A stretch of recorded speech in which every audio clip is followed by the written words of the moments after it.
la conformación de un Estado capaz de velar por su pueblo, con representatividad y respeto por la democracia, para articular y poner en marcha modelos que logren el bienestar de los ciudadanos, con leyes que transformen su realidad, midiendo el pulso del presente, mirando al futuro y con perspectiva histórica. Ese es el ideario de toda sociedad en la búsqueda de una sana convivencia. Un bien común. Un podcast producido por el equipo de comunicación de la Legislatura de Córdoba. Episodio 1. El comienzo.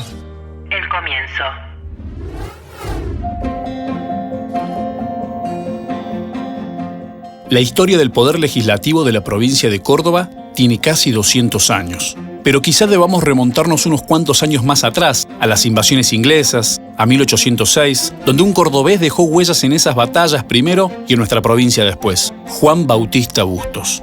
¿Por qué es fundamental para entender la historia de nuestra legislatura? ¿Cómo fueron los orígenes de lo que luego sería la Cámara de Representantes? ¿Cómo era la política de entonces y quiénes eran sus protagonistas? ¿Qué hitos marcaron la vida del unicameral? ¿Qué pasó en la dictadura? ¿Cómo pasamos de aquella génesis a las actuales sesiones virtuales?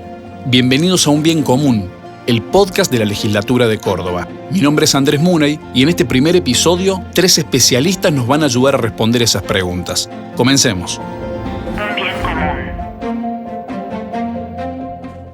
Después de una década de guerras de independencia, en 1820 comenzó en el Río de la Plata un proceso de consolidación de las soberanías provinciales. Córdoba no fue la excepción, y no lo fue gracias a un hombre que hizo historia, Juan Bautista Bustos, un federal tosudo que fue el primer gobernador constitucional de la provincia y que dejó una huella en la educación, la libertad de prensa, el comercio, la protección de la industria local y la organización de un Estado republicano.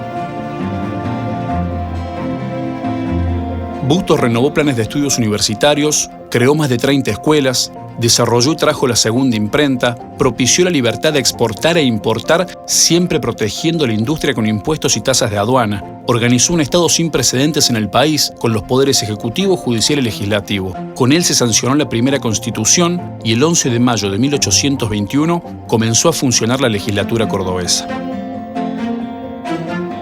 Este jefe de Estado Mayor del Ejército había sido oficial de Belgrano, no les había dado la espalda a San Martín y a su sueño libertador y había sido héroe en la lucha contra las invasiones inglesas. Fue un enemigo acérrimo de los centralismos, por eso peleó siempre por el pueblo mediterráneo y federal, y en 1825 fue reelecto gobernador hasta que en 1829 los unitarios y el general José María Paz lo derrotaron en la batalla de San Roque. La historia oficial porteña lo mantuvo siempre al margen porque le hizo frente a Buenos Aires.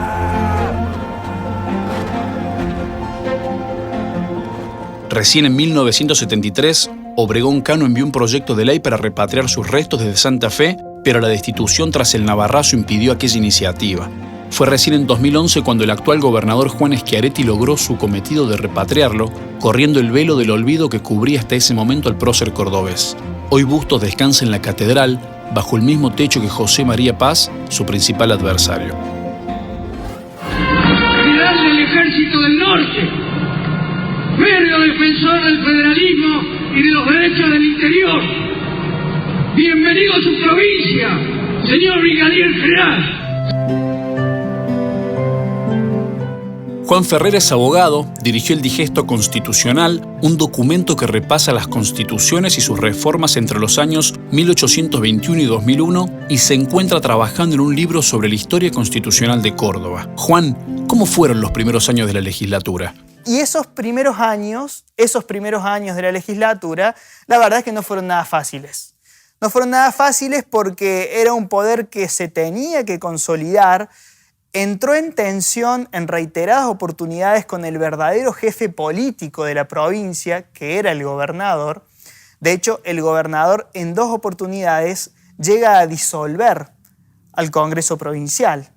En 1822 y en 1825 el gobernador decreta la disolución del Parlamento, ¿no? Del Congreso Provincial. Sin embargo, con el correr del tiempo, el Parlamento se fue convirtiendo en el centro de la discusión política.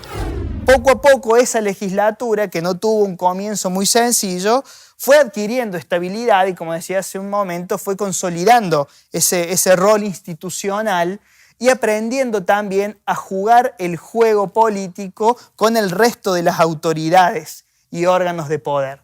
Porque después van a ir cambiando, incluso en algunos momentos violentamente, el gobernador, con batallas de por medio, ¿no? Vendrá Paz, después vendrán los Reina Fe, después vendrá Quebracho López, pero la legislatura o la sala de representantes o el Congreso provincial, las distintas denominaciones que tenía este cuerpo, se va a ir manteniendo, va a permanecer.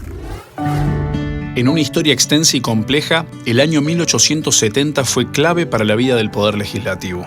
Argentina salía por fin de la Guerra de la Triple Alianza, que entre 1864 y 1870 se convirtió en el conflicto bélico más importante de América Latina, enfrentando al Paraguay contra el Imperio del Brasil, la Argentina mitrista y el Uruguay de Venancio Flores. Además, una epidemia iba a sacudir otra vez al país. La fiebre amarilla, posterior a la enfermedad del cólera de 1867 y 1868, golpeó fuertemente a estas tierras que en ese momento eran presididas por Sarmiento, dejando más de 13.000 muertos.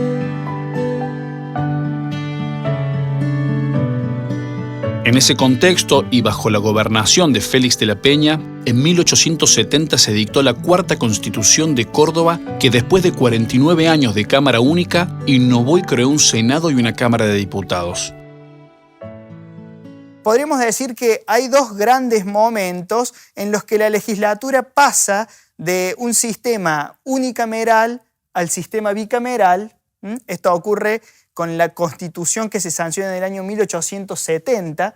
Ahí se pasa de ese sistema unicameral, había una sola cámara encargada del legislativo, a dos cámaras, una de diputados, esa representación popular, y otra de senadores, en la que estaban representados supuestamente los departamentos.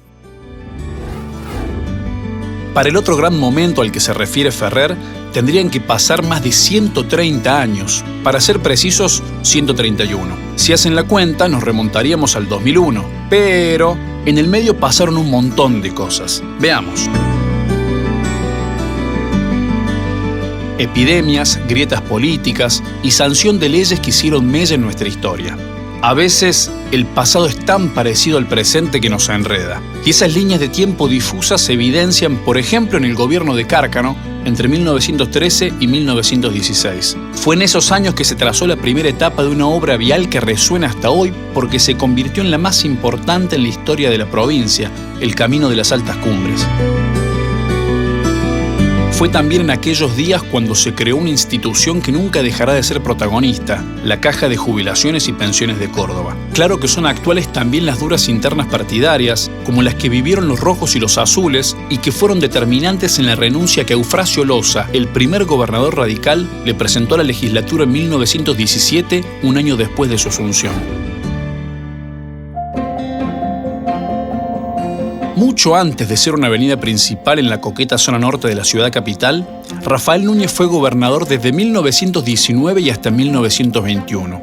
Y 100 años antes de la llegada del coronavirus, a Núñez le tocó gobernar en tiempos de la epidemia de la peste bubónica, que obligó a una cuarentena, a un aislamiento obligatorio, a la prohibición de reuniones sociales y otras medidas de sanitización que por estas horas nos resultan tan familiares.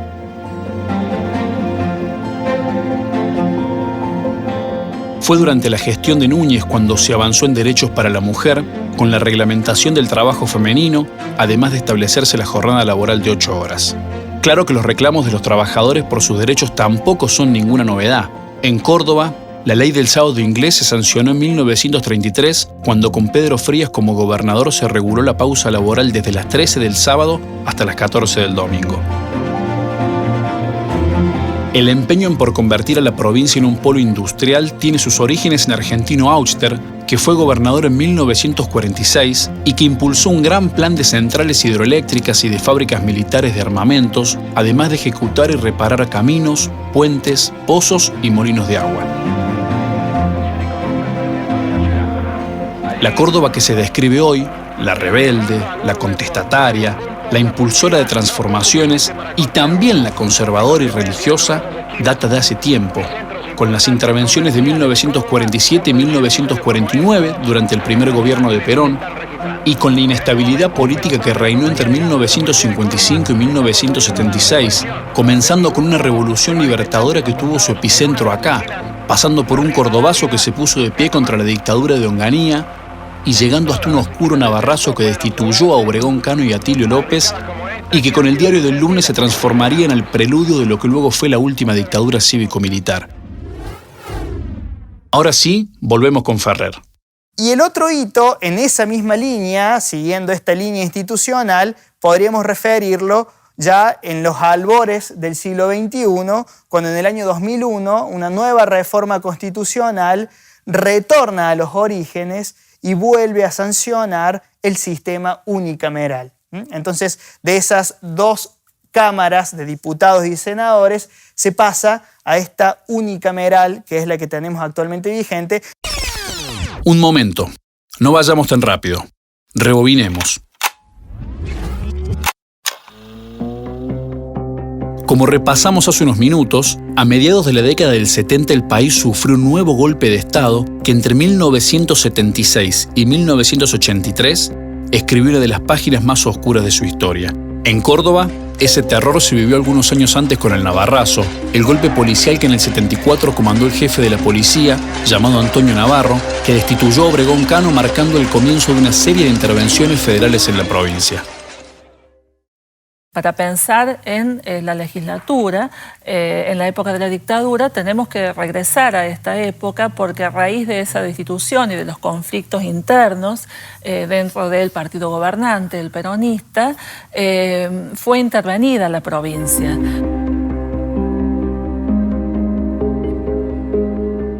Ella es Marta Philp, historiadora y docente de la Universidad Nacional de Córdoba, y nos va a ayudar a entender cómo era la legislatura antes y durante la dictadura cívico-militar. La provincia es intervenida, pero no son intervenidos los poderes legislativo y judicial. Entonces, esos poderes siguen funcionando hasta la dictadura cívico-militar que comienza el 24 de marzo del 76. Mientras hay gobiernos militares, los poderes legislativos no funcionan, pero la última dictadura tuvo una particularidad que creó una comisión de asesoramiento legislativo. O sea que no es que se dejaron de producir leyes, se produjeron leyes, pero las hacía la misma junta militar con el asesoramiento de esta comisión llamada CAL, Comisión de Asesoramiento Legislativo. Entre Obregón Cano y Eduardo Angelós, en un periodo de solo 9 años, el Ejecutivo Provincial estuvo a cargo de 10 personas diferentes, hasta que en 1983, con la democracia recuperada, Angelós ganó las elecciones y se convirtió en gobernador. Con la vuelta a la democracia, justamente es muy significativo que los gobernantes, Alfonsín a nivel nacional como presidente y Angelós como gobernador, plantean que la legislatura tiene que ser el espacio del pueblo, que justamente la democracia es el gobierno del pueblo. Entonces, justamente invitan a festejar el triunfo electoral, digamos, y la asunción el 10 de diciembre del 83 con la presencia de la gente en las plazas, ¿no? Entonces, justamente desde ese concepto de recuperación de la democracia, y bueno, la legislatura ya empieza a sesionar, empieza a discutir los diferentes proyectos, y justamente es el espacio donde se ponen en evidencia todas estas divisiones, ¿no? Porque cuando comienza a funcionar la legislatura, justamente el Partido Radical, que es el que gana las elecciones, le atribuye al peronismo la violencia de los 70. ¿no? Y son discusiones que podemos ver que están presentes hasta el momento, ¿no? Creo que una etapa fundamental, digamos, en la historia argentina fue la realización de los juicios a la Junta, ¿no es cierto? Juicios que son modélicos para otras sociedades y que permitió, digamos, canalizar toda esa violencia y esa represión por el plano de la justicia. Marta, muchas gracias por tu aporte. Hacemos una pausa. Un bien común. Recuerden que pueden encontrar este y otros episodios en nuestras redes sociales, en legislaturacba.gov.ar, en Spotify, Anchor, Google Podcast y en las plataformas de tu preferencia. Si te gusta este episodio y nos querés ayudar, compártelo. Muchas gracias. Seguimos. Un bien común. Eduardo Angelós fue el gobernador cordobés de la Vuelta de la Democracia y se mantuvo en el poder durante 3 mandatos hasta 1995. Reformó la Constitución en el 87 para habilitar su reelección y en su tercer y último mandato, en medio de un clima social convulsionado, debió dejar el cargo en manos de su correligionario Ramón Mestre. Tras 4 gobiernos radicales, en 1999, José Manuel de la Sota ganó las elecciones y asumió como gobernador. Ahora sí, empezamos a repasar los sucesos del primer año del siglo XXI. En el 2001, y esto hay que ponerlo en contexto, 2001, esto sí, los que no habían nacido, los que eran muy chiquitos no se van a acordar, pero sí los ven en las charlas familiares, lo ven en los diarios, los ven en la lectura del colegio. 2001 fue un año muy especial. Él es Guillermo Arias, actual secretario legislativo. A fines de 1997 se desempeñó como asesor de comisiones de la Cámara de Senadores y ya en 2001 fue director legislativo de esa Cámara. Es, en materia parlamentaria, una de las voces más autorizadas. En 2001 estalló una crisis social, política, económica de gran envergadura, la más peligrosa de las crisis que hubo después del retorno de la democracia en 1983. Una crisis económica que sumió en la pobreza a millones de familias, de personas, a miles de familias, y que, entre otras cosas, puso en crisis, si bien a lo mejor no la democracia misma, pero sí la ficción representativa.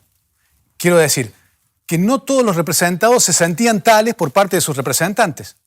El famoso que se vayan todos. Y me refiero no solamente a la representación política, todo tipo de representación, la representación empresarial, sindical, eclesiástica, de los clubes, y muy especialmente la representación política estaba en crisis. Los representados no se sentían representados por sus representantes.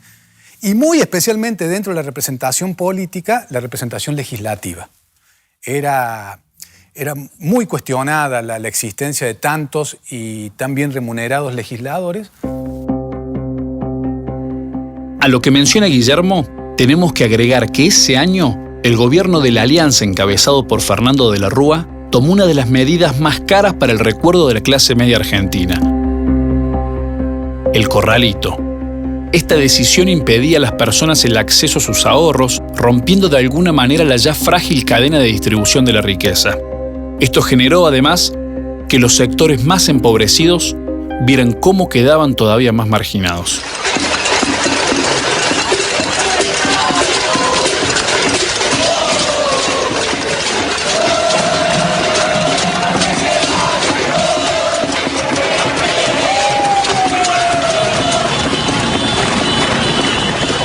La melodía de la época la componían los cacerolazos, las corridas y el caos de los saqueos, las balas de la represión que dejaron 30 muertos y más de 300 heridos, y el helicóptero que eyectó a De la Rúa de la presidencia.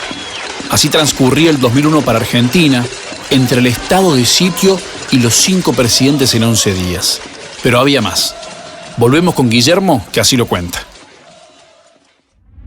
En ese contexto, el gobernador de la Sota y otros miembros del partido gobernante en esa época creyeron conveniente, como para dar una señal a esa sociedad en estado de efervescencia, que se ciudadanice al político, ciudadanizar la política, mejor dicho.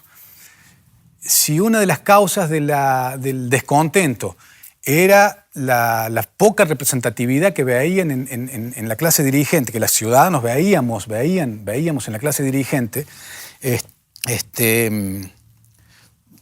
creyeron conveniente bajar los costos de la política, entre otras cosas, no solamente, ya había habido un recorte en los sueldos en las dietas y en los sueldos de los parlamentarios de aquel momento, sino también disminuir su número.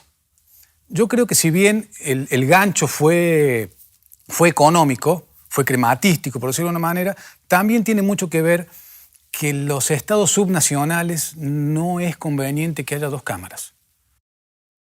Es que es un boquete tremendo el que ha producido, ¿eh? Sí, es un boquete tremendo, además el fuego... Bueno, y ahora de repente una explosión. Es que otro avión volando muy bajo, otro avión parece que se ha podido...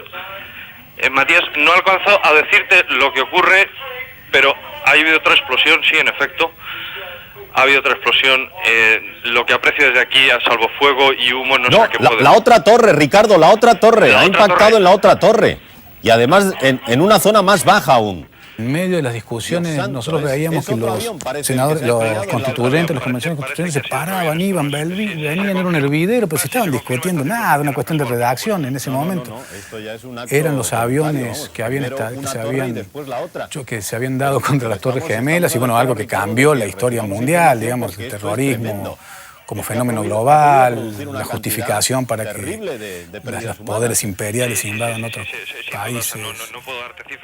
Bueno, sucedió eso. Fue como una cuestión curiosa y dramática, pero sí, fue algo que también nos marcó a los que la veíamos de afuera, pero la veíamos, fue lo que había sucedido, lo que estaba pasando en el mundo en ese momento.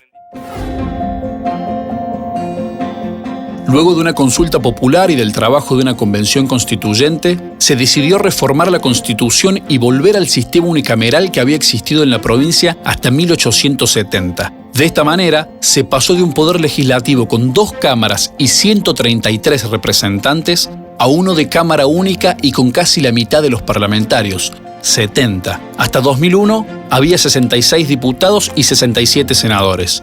Tras esta reforma y hasta la actualidad, hay 44 legisladores elegidos directa y proporcionalmente por el pueblo bajo la llamada lista sábana del sistema DONT, tomando a Córdoba como un distrito único, y 26 departamentales, o sea, 1 por cada departamento de la provincia.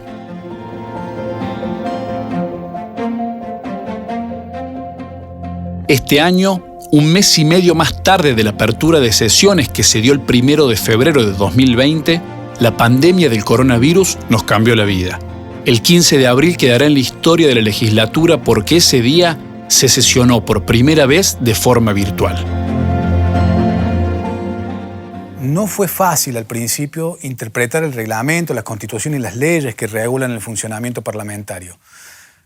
Pero también es cierto que, alguna vez lo dijimos con Juan Ferrer, el derecho se hace de palabras y las palabras no tienen un significado siempre pétreo y que no se modifica.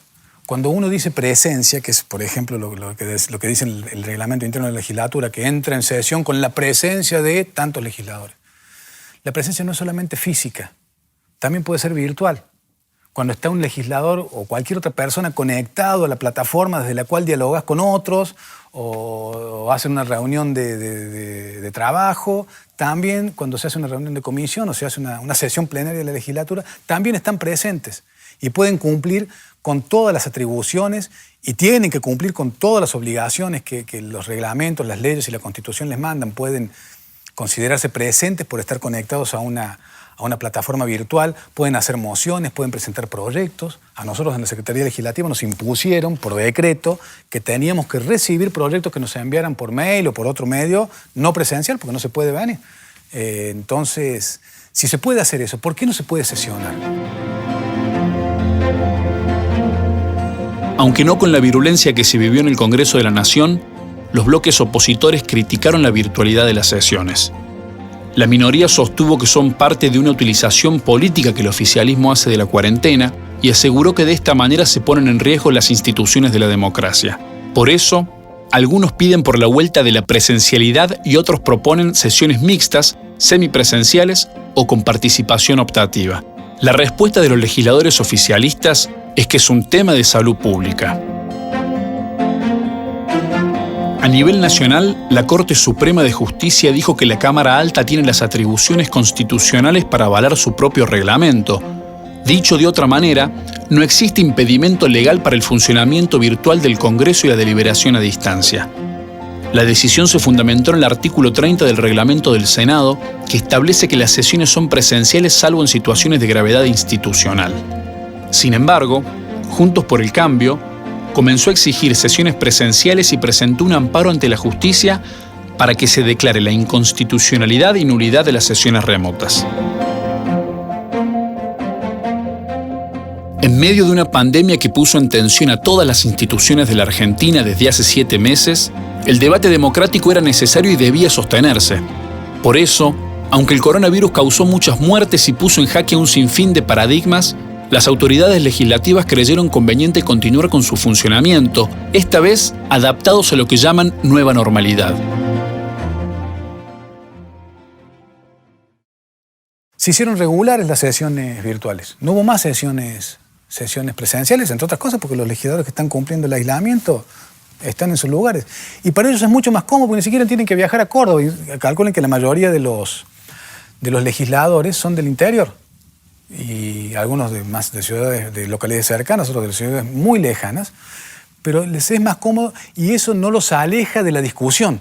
Porque todos tienen en su poder, a través de los mails o de otros mecanismos, tienen los proyectos, las mociones que pueden llegar a formular, los anexos a los proyectos que presentan todos los demás, todos sus otros pares. Es decir, cuentan con todo el material con que contarían aquí, más la comodidad de hacerlo desde su casa.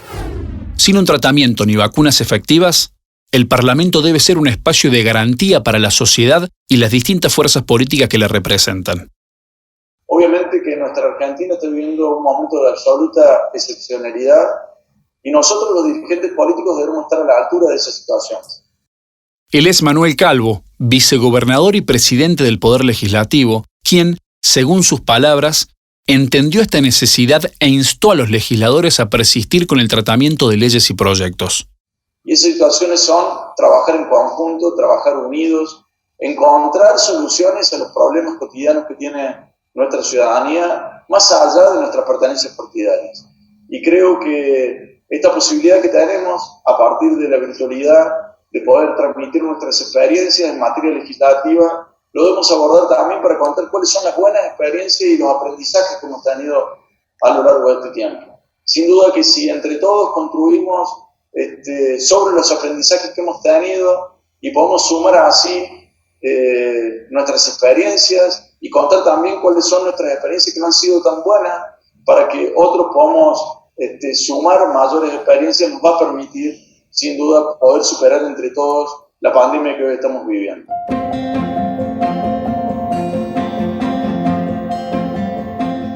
Hemos llegado al final del primer episodio.